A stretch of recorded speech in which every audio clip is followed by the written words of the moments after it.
What message Modi government is giving to the country? They want to create disaster for the federal structure. They want to damage the bureaucracy. Not only Alaban Bandyopadhyay, I thanks to him that he has taken his own decision before that. But why the Chief Secretary to SDO, SDO to BDO, the central government, whenever they will desire, they will call them? Are they the bonded labor? They are not. Central government cadre, we respect them. State government cadres, we respect. You can call central pool cadres, but without state consultation, you cannot. I can call also, there are so many Bengal cadres officers are working in the central government. If we confront like this, what will be the future of this country? Mr. Prime Minister, Mr. Busy Prime Minister, Mr. Mon Ki Baat Prime Minister, what you want? What you want to finish me? Can you do it? Never and ever. पश्चिम बंगाल के पूर्व मुख्य सचिव अल्पन बंदोपाध्याय का मामला अब और तूल पकड़ता जा रहा है। केंद्र सरकार ने बंदोपाध्याय को चिट्ठी लिखकर 3 दिन के अंदर जवाब मांगा कि आप प्रधानमंत्री की बंगाल यात्रा के दौरान अनुपस्थित क्यों थे। हालांकि बंदोपाध्याय सरकारी नौकरी से रिटायर हो चुके हैं और अब ममता सरकार में मुख्यमंत्री के सलाहकार नियुक्त हो चुके हैं, लेकिन मोदी सरकार ने इसे ईगो की लड़ाई बना ली है। केंद्र का कहना है कि बंदोपाध्याय का 3 महीने का एक्सटेंशन कुछ दिन पहले ही मुख्यमंत्री के कहने पर अप्रूव हुआ था और चूंकि वो ऑल इंडिया अफसर है इसलिए उनको ये जवाब देना पड़ेगा। और इस आग में घी डाल रहे हैं पश्चिम बंगाल के गवर्नर जगदीप धनखड़। उन्होंने मुख्यमंत्री ममता बनर्जी के खिलाफ आज नया मोर्चा खोल दिया। अपनी ट्वीट में राज्यपाल धनखड़ ने यह खुलासा किया कि ममता बनर्जी का फोन उनके पास आया था प्रधानमंत्री की मीटिंग के 1 दिन पहले और उन्होंने कहा था उस फोन वार्ता के दौरान कि अगर विपक्ष के नेता शुभेंदु अधिकारी उस मीटिंग में शामिल होंगे तो मैं उस मीटिंग में नहीं आऊंगी। धनखड़ ने कहा कि ममता बनर्जी का ईगो आड़े आ गया इसलिए वो प्रधानमंत्री की बैठक में शामिल नहीं हुई। वो तो पब्लिक सर्वेंट है इसलिए उन्हें बैठक का बॉयकॉट नहीं करना चाहिए था। यही इल्जाम केंद्र सरकार भी लगा रही। केंद्र की तरफ से ममता बनर्जी के बयानों का सिलसिलेवार खंडन किया गया है। हकीकत यह है कि ममता बनर्जी उस बैठक में कलाईकुंडी एयरपोर्ट पहुंची थी।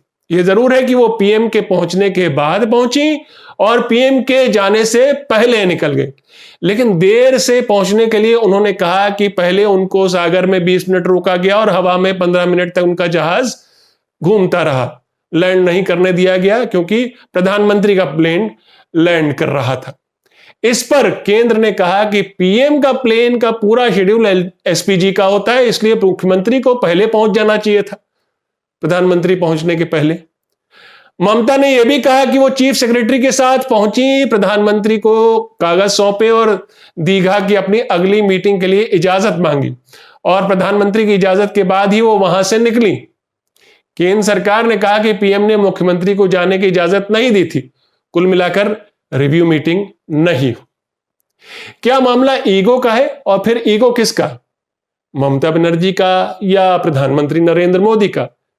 क्या मोदी ममता सरकार को फिर सवालों के घेरे में बार बार खड़ा करके बीजेपी की हार का बदला ले रहे हैं? क्या मोदी और उनकी पार्टी अपनी हार को सहन नहीं कर पाई?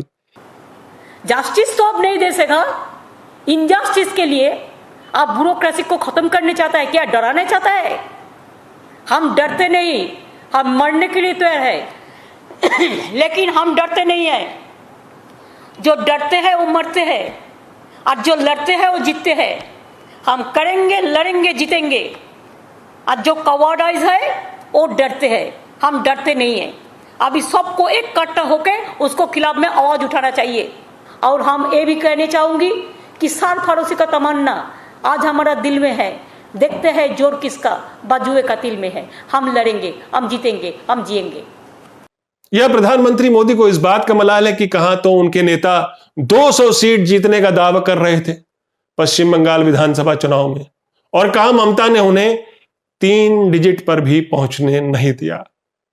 सवाल तो पूछे जाएंगे ना, क्योंकि जीत के बाद बदले की राजनीति शुरू हुई। केंद्र ने पहले ममता सरकार पर हिंसा फैलाने के आरोप लगाए, फिर नारदा घोटाले की फाइल खोली गई 2 मंत्रियों समेत टीएमसी के 4 विधायक जेल भेजे गए और अब साइक्लोन पर केंद्र और ममता का ये टकराव। सवाल तो गवर्नर साहब से भी पूछे जाएंगे, आखिर अचानक उन्होंने नारदा घोटाले के लिए सीबीआई को प्रोसिक्यूशन की इजाजत कैसे दे दी? आखिर ऐसी कौन सी परिस्थितियां बदल गई थी इन दिनों में जो सीबीआई को स्वीकृति दी गई, मगर नारदा घोटाले में तृणमूल से बीजेपी में शामिल हुए शुवेंदु अधिकारी सहित दूसरे नेताओं पर कोई कार्रवाई नहीं होती है? क्या यह सब राजनीति से प्रेरित था? किसके इशारे पर हो रहा था यह सब? नमस्कार, मैं हूं आपका न्यूज़बाज प्रभात शुंगलू। मेरा आज का सवाल, क्या ममता बनाम मोदी की यह लड़ाई केंद्र ने ईगो की लड़ाई बना ली है? अपने जवाब हां या ना में जरूर दीजिएगा। आखिर राज्यपाल जगदीप धनखड़ मुख्यमंत्री ममता बनर्जी को निशाने पर रखकर क्या कहने की कोशिश कर रहे थे? एक तो यह कि देखिए, पीएम के साथ इतनी महत्वपूर्ण मीटिंग में भी राज्य की मुख्यमंत्री नहीं पहुंची। दूसरी बात यह कि देखिए, बीजेपी के विपक्ष के नेता वहां मौजूद थे, यानी बीजेपी को आम आदमी की, लोगों के दुख दर्द की परवाह है, मुख्यमंत्री को नहीं है।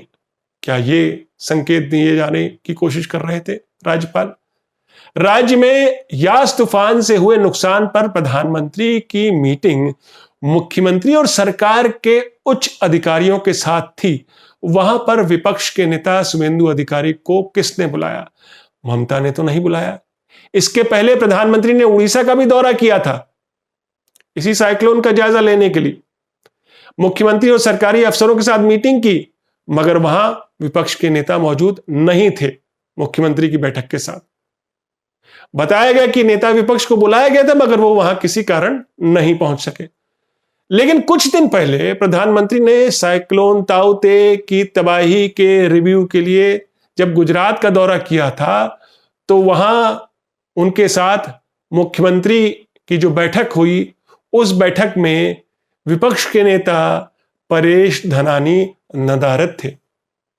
यह बात धनानी ने बाद में खुद बताई कि उन्हें बैठक में बुलाया नहीं गया था। ममता ने एक दिन पहले ही गवर्नर को फोन करके बता दिया था कि अगर शुवेंदु अधिकारी मीटिंग में शामिल होते तो मैं नहीं आऊंगी। यानी राज्यपाल चाहते तो मुख्यमंत्री और प्रधानमंत्री की मीटिंग के बीच किसी और को न आने देते। राज्यपाल को यह मालूम था कि शुवेंदु अधिकारी आ रहे हैं और राज्यपाल को यह भी मालूम था कि ममता बनर्जी इस कारण नहीं आने वाली हैं। तो क्या शुवेंदु अधिकारी को किसी खास राजनीतिक षड्यंत्र के तहत वहां बुलाया गया? मुख्यमंत्री या फिर नेता विपक्ष, प्रधानमंत्री किसके साथ मीटिंग करना ज्यादा जरूरी समझते थे? साइक्लोन को लेकर प्रधानमंत्री को उस रिव्यू बैठक में सही जानकारी कौन देता? सरकार, उसके अफसर, सरकार की मुख्यमंत्री या फिर नेता विपक्ष? ये कोई ऑल पार्टी बैठक तो थी नहीं। लेकिन जगदीप धनखड़ ने एक के बाद एक कई ट्वीट्स किए आज, और मुख्यमंत्री द्वारा प्रधानमंत्री की मीटिंग का बॉयकॉट करने के 28 मई वाले दिन को काला दिन बताया कि ममता ने तो कोऑपरेटिव फेडरलिज्म की मर्यादा का उल्लंघन किया, संविधान की परखच्ची उड़ा दी, लोकतंत्र की ऐसी तैसी कर दी। लेकिन सच बताइए गवर्नर साहब, संविधान की परखच्चे कौन उड़ा रहा? लोकतंत्र की ऐसी तैसी कौन कर रहा? गवर्नर धनखड़ विवादित बयान देते रहे हैं। मुख्यमंत्री राज्य के प्रशासन का सबसे बड़ा चेहरा होता है, मगर गवर्नर धनखड़ ऐसे ट्वीट करते हैं मानो वो नेता विपक्ष हो। तृणमूल की जीत के बाद जब राज्य में हिंसा भड़की, तब गवर्नर धनखड़ हिंसा प्रभावित क्षेत्र का दौरा करने पहुंच गए। तृणमूल कांग्रेस के नेता आरोप लगाते हैं कि राज्यपाल केंद्र सरकार के साथ मुख्यमंत्री ममता के टकराव के लिए जरूरी जमीन तैयार करते हैं, जबकि बतौर राज्यपाल ये एक संवैधानिक पोस्ट है जिसकी जिम्मेदारियों का निर्वाह उनको करना चाहिए।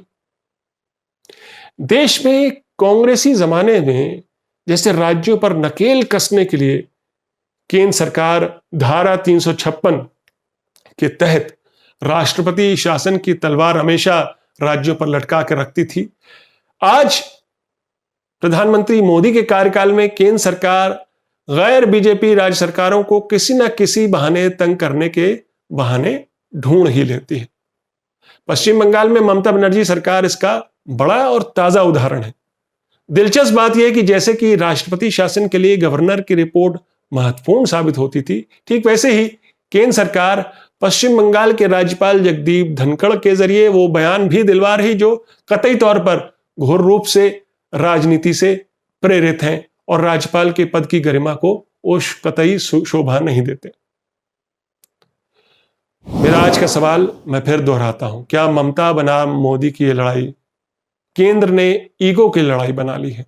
अपने जवाब हां या ना में जरूर दीजिएगा। तो ये थी आज की न्यूज़बाजी। फिर मिलेंगे एक नई न्यूज़बाजी के साथ। तब तक के लिए नमस्कार।